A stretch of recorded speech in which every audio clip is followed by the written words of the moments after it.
Is there anything he could say to you in the course of your meetings with him today that would get you to lift tariffs on Canada? No. Why not? Just the way it is. What's your first statement? If Canadians don't want it, would you respect that? Sure, I would. But this is not necessarily a one-day deal. This is over a period of time they have to make that decision. Yes, go ahead. Yeah, if I may. Well, if respectfully, Canadians' view on this is not going to change.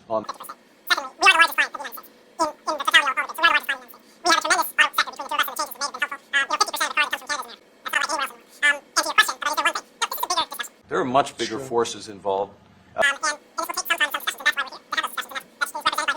See, the conflict is, and this is very friendly. We're not. This is not going to be like we had another little blow up with somebody else. That was a much different.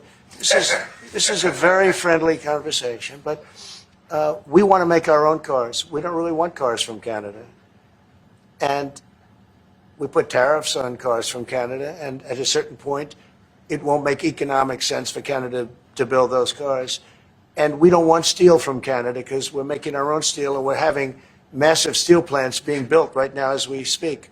We really don't want Canadian steel and we don't want Canadian aluminum and various other things because we want to be able to do it ourselves. And we, because of, past thinking of people, we have a tremendous deficit with Canada. In other words, they have a surplus with us.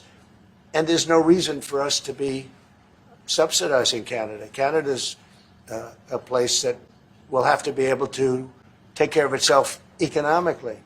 I assume they can. I will tell you that Trudeau, when I spoke to him, I used to call him Governor Trudeau. I think that probably didn't help his election. But when I spoke to him, I said, so why are we taking your cars? Why are we taking we want to make them ourselves.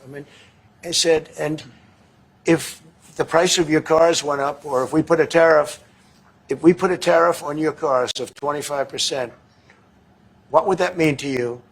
He said, that would mean the end of Canada. He actually said that to me. And I said, that's a strange answer, but I understand his answer. But no, it's hard to justify subsidizing Canada to the tune of maybe $200 billion a year. We protect Canada militarily, and we always will. We're going to, that's not a money thing. But we always will. But, it's not fair.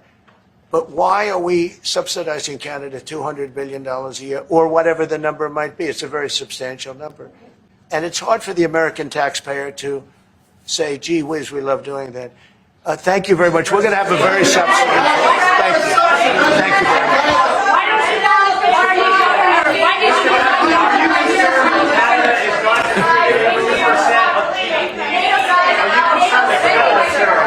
Sir, NATO spending? Can you comment on Canada's NATO spending? Thanks, guys.